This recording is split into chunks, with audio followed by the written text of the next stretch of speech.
Welcome to Dealer Diagnostics. Today I have a great honor of speaking with John Schmeiser from Visor Pro. John, thank you so much for being able to attend our podcast. We're so honored to have you with us today. Well, thank you, Wayne. Thanks for having me. Really look forward to our conversation. Yeah, great. Hey, so just to get us started, can you tell us a little bit, just give us a brief background from yourself, and then what Visor Pro is and what it means to our dealers? Sure, absolutely. So I grew up in the equipment industry. My grandfather started an equipment dealership in 1931 that my dad took over in the 50s, and my sister and her husband, my brother-in-law, carried on the legacy through the 80s and the 90s, and they exited the business from the ownership side in 2003, but stayed in and still continued to work until they retired at the end of March of this year. And I share that background just solely because I grew up in the equipment industry and had the privilege of closely right out of college working with the Dealers Association. And I was the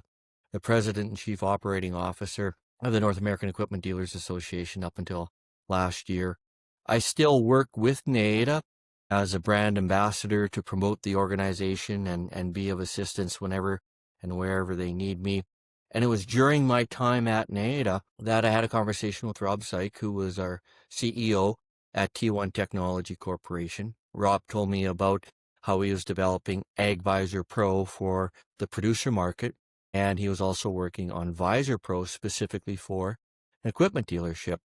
This got my attention, and I put it up to the Partner Programs Committee at NADA. They had a review of it, and the reaction was very positive. And at that first meeting, there was a lot of feedback that Rob was given about some platform features that dealers would like to see that would be very, very helpful. And Rob took, great notes, met with the development team, and started to implement some of those features. So when my role at NADA had changed, Rob had reached out to me immediately, and he said, "Hey, you're familiar with the product. You know what we're trying to do.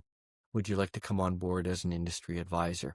And I said, yeah, just because of, my whole goal when I worked at the Dealers Association was to help dealers succeed. And I was a big believer in the Visor Pro platform that, hey, this was really going to help dealers in their aftermarket department. So it just aligned with what I had been doing for the longest time. So I came on board and started as an industry advisor. And then earlier this year, Rob made me chief operating officer within the company. So to your question, Wayne, what is Visor Pro?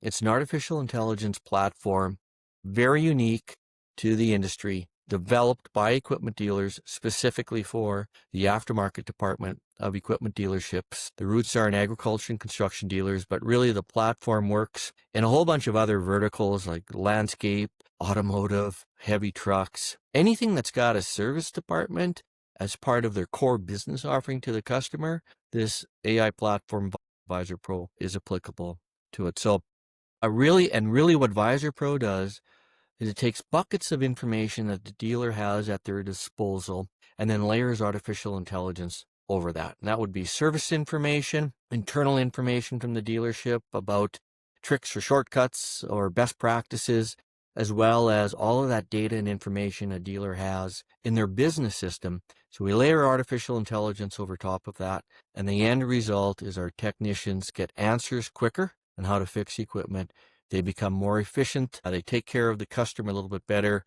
And most importantly, for the dealer ownership group, this tool helps them with their service efficiency as well as their aftermarket profitability as well, too. So designed for equipment dealers, by equipment dealers, and certainly making a difference in the aftermarket department of dealerships. Yeah, great. And we have a few common paths that we both know with Stacy Anthony at AgRev using your platform. But can you walk us through what a typical implementation of Vi looks like in a dealership service department? Like, what data are you scrubbing? How long would it take to get this data up and running until the service technicians actually start seeing a benefit from it? Yeah, I'll address the last question first, Wayne, where typically the implementation is about a month, depending on the complexity of the data and information that we're loading into the platform. If it's a brand that we've worked with before and we're familiar with some of their models, information, et cetera, like that, we can do it even quicker than that, as well as if it's a business system that we've worked with before, we can do it, fairly quickly. And here's the type of data that we're looking at. Every equipment dealer has a sales and service agreement, whether it's written or an oral agreement with the distributor or the manufacturer. and they're given that license to sell equipment in that trade territory or that area. But we're a sales and service operation on the dealership side. And so we load the service information that the dealer has access through the OEM portals. We ask the dealer, give us credentials. We'll download that information into their secure portal. And the key part about this, Wayne, is it's the team at Visor Pro that is doing all of the downloading and the uploading of the information. What we ask for the dealer is give us access through your credentials, through your service portal or through your business system. So we do all of the work, and that's by design, because we know dealers are busy. And if we can do the load and the implementation, then when it's ready to go, just do the onboarding with their team, it's a heck of a lot more powerful than annoying the equipment dealer and agonizing them about getting this set up. So we do that for them. So in addition to the service information from the service portals, we only go to the service portals that the dealer has a valid contract with. So as an example, we're not going to give access to any John Deere information if it's a Case IH dealer, okay, through the service portal. And that dealer wouldn't even have access to the John Deere service portal anyway. So it's just narrowed down to the brands that dealer carries. However, what we also do is we pull the work order history that the dealer has in their business system, and we pull that into the Visor Pro platform as well. So when a technician has a problem, and a good example that we like to use, if it's a high clearance sprayer, and the customer says, I got a problem with the booms. I don't know what the problem is, but the booms aren't folding out. All the technician has to do is enter in the make, the model, and that question. And what Visor Pro will do is go through that service information that comes from the OEM, and then it will also go through their work order history. And it will give all of this data and insight to help that technician repair the equipment quicker. But the beauty of this too is sometimes in our work order history, we may have done repairs on used equipment that we've taken in on trade. Okay, well, our business system has that information, so a dealer will also have access to off-color repair work they've done in their service shop as part of their business system as well. So it's a very comprehensive platform that takes buckets of data that the dealer has access to in various parts of the dealership, and then we layer artificial intelligence over top of that to drive efficiency. Great. So John, in all your experience with ag and construction dealerships, what's the most common knowledge bottleneck that you see in the service department, and how would Vi help tackle that? Yeah, a couple of things come to mind right away, Wayne. First of all is the manufacturers do an incredible job of investing in R&D and bringing new product into the marketplace. And so sometimes the service schools, I think at the OEMs, do a great job in teaching the technicians about, oh, this could be the problem area, or this is how to repair thing. But there's always gaps. And what Visor Pro does is it fills in that gap of, if that information is available, they're going to have quick access to it if it's a new product that's come out. So we see that. In addition to that, when a dealer takes on a new line, it's the same thing. We want to get our technicians up to speed as quickly as possible. And every time they take on a new short line, this short line may have been in the industry for decades, and there could be customers out there with equipment that's been in the field, let's say, for a decade. Well, immediately on day one, if the dealer set up on Visor Pro and we've got that information in their vault, they have an incredible database of information on service protocols and procedures that they can access on day one. And then the third bottleneck is a generational thing. We've got some incredibly talented people, some technicians that have been in the dealership for decades, and they have a lot of internal knowledge. Now, how do we transfer that knowledge to that next generation of technician that's coming into the dealership? It's extremely difficult, and with all due respect to our technicians, sometimes their personalities are, I just want to fix, right?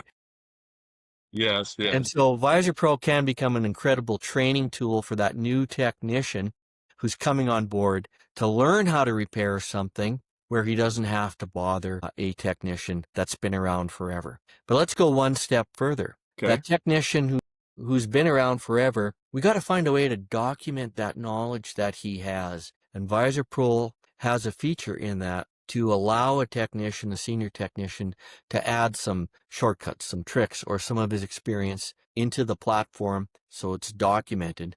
So next time a technician comes in and asks that question about how do I repair this, the Visor Pro and the AI tool will also read that technician's note. So we'll look at that legacy information that technician has between his ears, but there's also a whole bunch of stuff in the service manuals in the tool room that is written in the margins by the technicians as well too. And, And running service we can departments capture that information and put that into the dealer vault as well, and have the AI tool read that information as well. So those are the key bottlenecks. I think about it now, the pressure that we put on our technicians to fix it right the first time, right? The changes and sophistication of the equipment from year to year, the complexity. And some of our techs who've been around forever just aren't as comfortable as with some of this new technology that's coming out, but we have to be prepared to fix it. And we don't want to burn out these guys. And I think the other thing too that we see is we're writing off way too many service hours in the dealership because our quote was inaccurate. And Visor Pro also has a tool in there of reviewing past work orders and just to see how many hours were spent and what the complexity of the repair was. So if we can increase our service tech efficiency, if we can increase our absorption rate, that's a bottleneck to profitability, quite frankly, where we're at right now. So if we can use the tools to increase both service tech and efficiency, we make the dealership more profitable and more sustainable as well too, so that they can survive through some of like these economic downturns that perhaps that we've faced over the last little while, right? Yeah. And you hit on several really good points, and a lot of service managers that may be watching this podcast or listening to this podcast can totally relate to. I know I can, from my past history of managing service departments. And that's, you're spot on. That legacy knowledge, when I see a technician or had a technician that was getting close to retiring, I tried to pair him up with any of the younger generational techs that were coming on into our shops to try to get some of that knowledge out of him like a sponge, because you're right. When that knowledge walks out the door, Yeah, there's a big vacuum sound going with it, right? absolutely. And it's just so spot on in the conversations we've had with dealers about this. They're saying, my business is at risk, both in customer reputation as well as our ability to fix things and profitability, if that senior tech goes across the street to another dealership, or let alone retire. And when I was at NADA, the stats that we had was that there was about an 8 to 9% attrition rate each year of technicians that were just leaving the industry or retiring, going to another industry or retiring. And when at the same time we would have dealers tell us, I'd hire another 2 or 3 technicians if I could find them. Right. So we can't afford to lose them. We can't afford their knowledge. But I think we can make an investment to make their work experience a little bit more enjoyable as well too. Because I hope you agree, Wayne, but the way I see it, if you're giving a technician tools to do their job better and quicker, that should lead to tech satisfaction, which should lead to, hey, I like working in this dealership. I'm not going to leave because they're giving me some tools to do my job better. Exactly. No, you're spot on, and I totally agree with that. The least amount of pain we can cause our people, the better. You're exactly right. The job satisfaction goes up, and then hopefully our churn rate goes down. I used to tell my people all the time, it's not just about recruiting, it's about retention. Yeah. Right? If we do a good job of retention, we could slack off a little bit on the recruiting side. Well, this aligns very well with what you're doing. This statement has stuck with me like forever, where a dealer said to me once that, well, if I train my people, if I give them more training, they may leave. Right. And the reaction was, well, if you don't train them, they may stay. That's right. Yeah. Which is worse, right? Which is worse. So, we went through decades of the simplicity of the machines. It was a bigger diesel engine. Right. And then all of a sudden, we turn the century, in 21st century, and all of a sudden now we've got GPS applications. We're into precision ag, and everything has become a little bit more sophisticated, a little bit more technical, where a dealer has to make an investment in his people for new tools and training. Yes. Because the customer is expecting it. And it's a very competitive marketplace out there where every dealer is fighting for share and every OEM is demanding more share from their dealers. And I'm a big believer, one of those statements my grandfather and my father made to me was that, if we take care of the customer in the back end of the dealership, it's an enhanced probability we're going to have their business at the front end, and they're going to buy from us again, and they're going to buy from that product again. So Right. I really encourage dealers to look at the investment dollars that they're spending on their staff, on training right now, because there are some out there that are really investing a lot in their people for good reason. And for those who don't, they may be left behind. Yeah, exactly. And I keep thinking of the comment you talked about how dealerships may have several brands, several different equipment brands, and just the complexity of having those multiple OEMs and those older machines, that adds a whole level of complexity to technicians. I work with a couple groups right now that their ownership has almost every short line you can think of, Yeah. and just the issues it brings up in the parts and service departments is horrendous. And VI could actually keep it organized, cataloged, and be able to get that data for us in a lot quicker method. So I think that's a huge point. I agree. And it's the reality of doing business in today's environment. No matter what major brand is out there, they don't Right. have a complete product line for every geographical area or every commodity in North America or beyond, right? And so Yeah. our technicians come in and, when it's planning and harvest season, okay, we know they're probably going to be working on the main brand product more frequently, if you will. But, I've seen some of our customers who have like 30 short lines over their I know. 30 plus dealer network. And that technician comes to work, that day, and he knows he's going to be doing this, and this. And then all of a sudden something comes up because of a customer demand, and he's working on a different brand of equipment. And in some cases, it's a repair and a piece of equipment that he's never worked on before. Right. And we expect him to be proficient at it and be an expert at it and knowledgeable about it.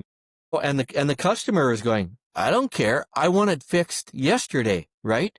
That's And right. so that customer expectation is the same whether they buy a $1,000 piece of equipment or $1 million combine, right? That's right. It's fix it, get me up and running as quickly as possible. And you're measured on every repair that a Yes. technician does. You're being measured by that customer. So if you got a guy who's never worked on something, but the expectation is there, how I look at it is give them the tools to succeed.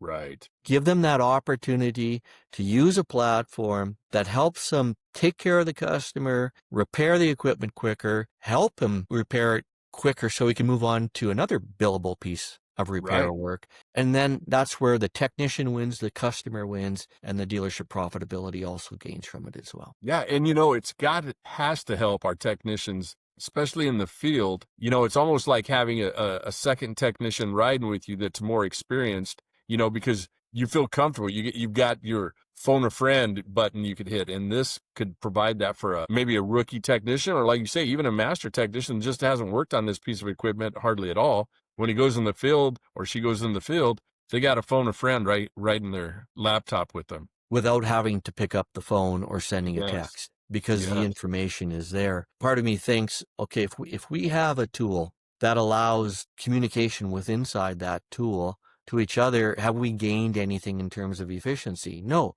What's happening now is a young tech is working on something, then he walks across the dealership floor, the service bay floor, to a tech to get an answer. Well, sending him a text also takes that other tech away from the work That's that right. they're doing. But if you have all of that knowledge and all of the data and information documented, where all the tech has to do is ask the question, and he sees all of that work history through the work orders, and he sees the steps to do that repair, that's where we gain efficiencies. And, I recently gave a presentation where I spoke to a couple folks in the audience where one guy gave me an example. We had something come in. We had never seen this before, and our tech spent 3.5 hours in the tool room and asking other people and on the phone to the OEM about this repair. And perhaps the most frustrating thing to the OEM, it was, this is in your service information. He just couldn't find it. He just Wow. couldn't find it. And Yeah. so that 3.5 hours was not billed to the customer. No, lost Which, time. which, by the way, Wayne, I'm a big advocate that diagnostic time and research time should be billed to the customer. Yeah, me But a too. lot of dealers don't do it, and that's where we lose in our tech efficiency. It's a hard conversation to have with a customer where The repair took us an hour, but we spent 3 hours trying to figure out how to do it. You know what the customer's going to say? Well, I'm going to pay you for that 1 hour that it took to repair it, right? Yeah, our customers tell us that, our OEMs tell us that, I mean, it is a tough one. Agnostic is a tough one to overcome, but it needs to be And I sorted think up front. we get a fairly positive reaction from the OEMs as well too, because they're seeing what we're trying to do. And I'm a big advocate of, like, if you're taking care of the customer, no matter what the brand is, the brand does benefit from that. Without a doubt. You bet. So, speaking of that data, there's always this question about data governance and security and vendor dependency and, what kind of safeguards are in place around perhaps my technician notes or the knowledge that's inside my vault. How does Vi protect that data? Yeah, that's a very important question, because data security is really important. And we also have a whole bunch of states and provinces that have privacy laws in place. Like California is a great example of that. If you to a certain size, you got to have some security protocols in place. And our platform only captures information that the dealer has access to under license or internally. And then we put it in a secure vault. And how I would describe the vault in Visor Pro is like a Microsoft SharePoint folder with added levels of security on top of that. So there is 2-step authentication that's required to get into it. And if a technician ever leaves the dealership, well, heaven forbid, it's very easy to turn that off as well too, so that technician leaving the dealership does not have access to that information that was available to him when he was in that dealership. We're very cognizant of copyright protections that the OEMs have on their service information, Right. and we make sure that nobody outside that realm of access can get that information. So that's why, as an example, if we bring a new dealer on board and they're a New Holland dealer, as an example, they're not going to have access to any John Deere information that only a John Deere dealer would have available to them. And that's through the security protocols that we have.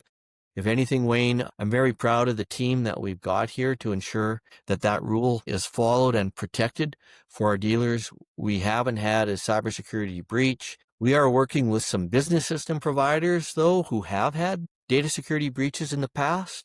Yeah. And that concerns us. We can't control that. What we can control is the information that we have before us. And that second step of security, I think, is needed in today's day and age. Yeah, it sure is. It sure is.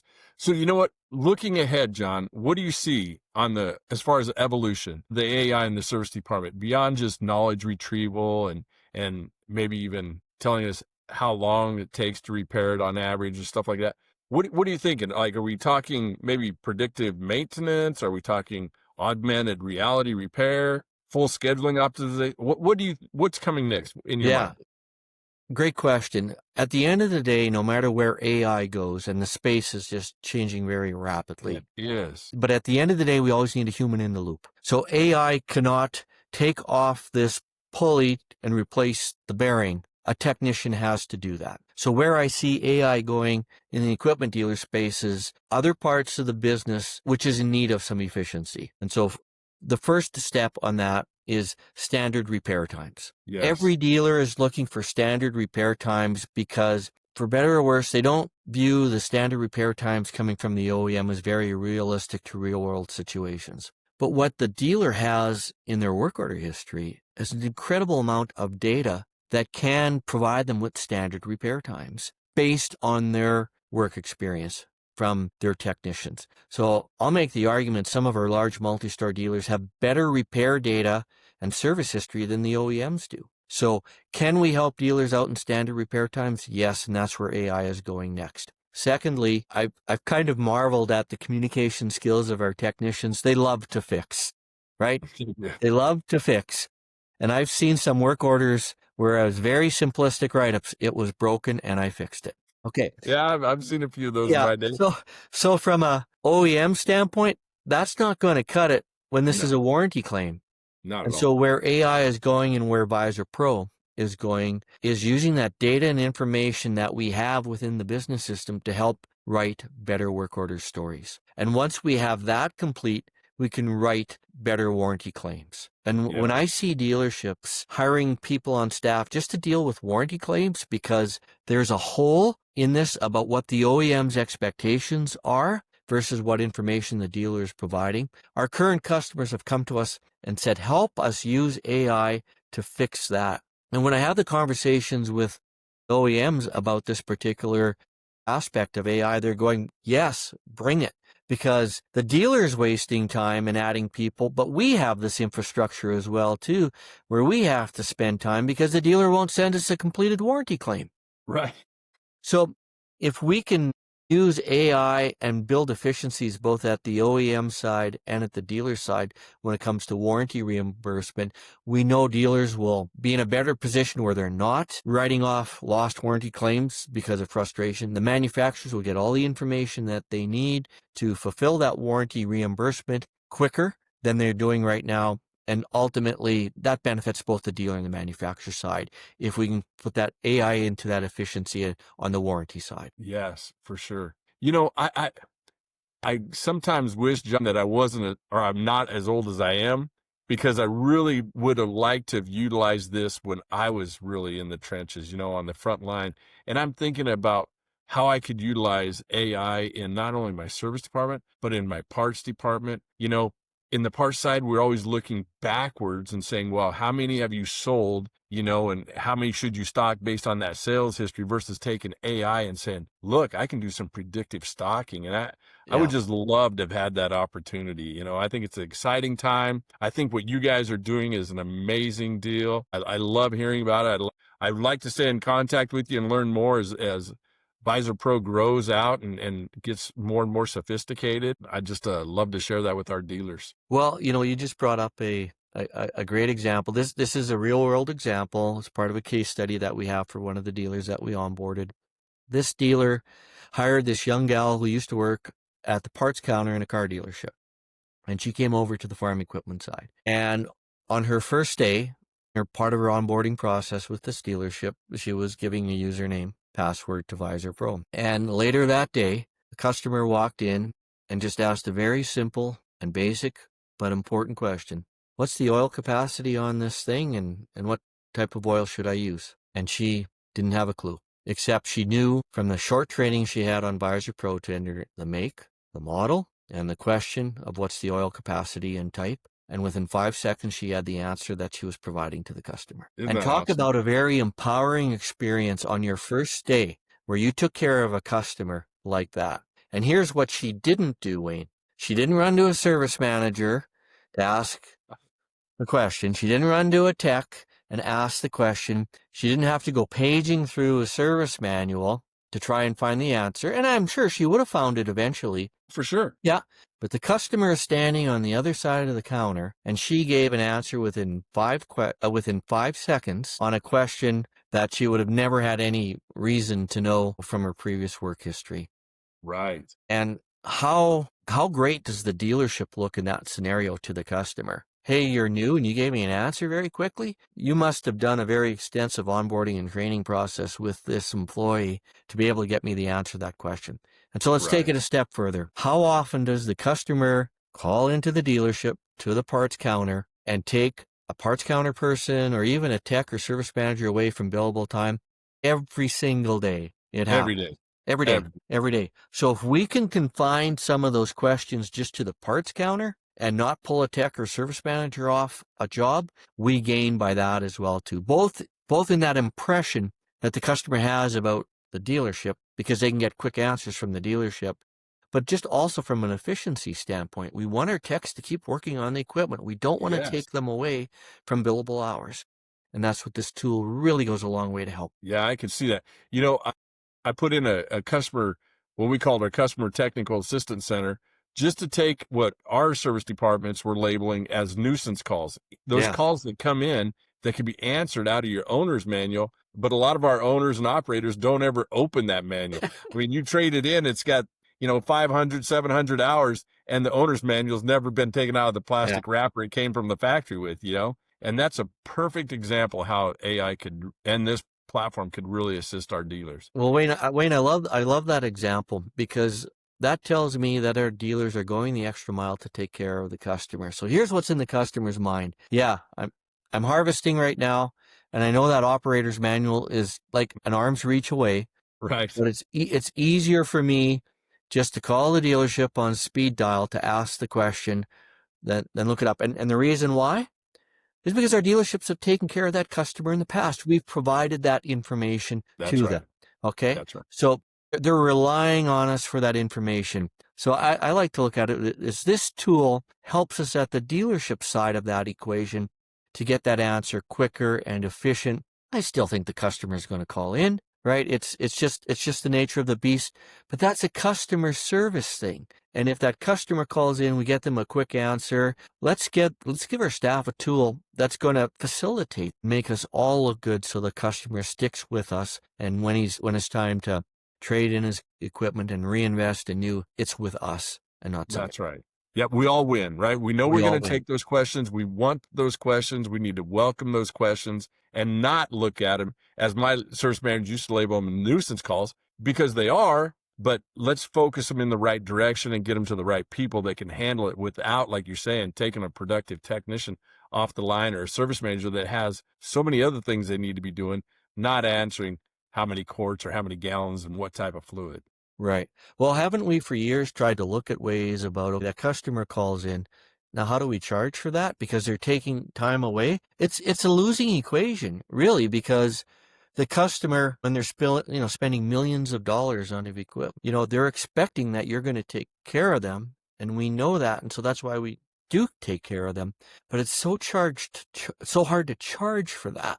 So if we can't charge for it, well, let's make the process behind the scenes as quick and as efficient as possible, so we're not losing billable time for something like we can't charge for. Correct. And I can see where this tool could really do that in short order and keep it all organized. Wow, it's a great product, John. I'm so glad. I'm honored again to have you on our dealer podcast. This has been some great information. I look forward to seeing how Visor Pro continues to evolve and grow and help the dealerships.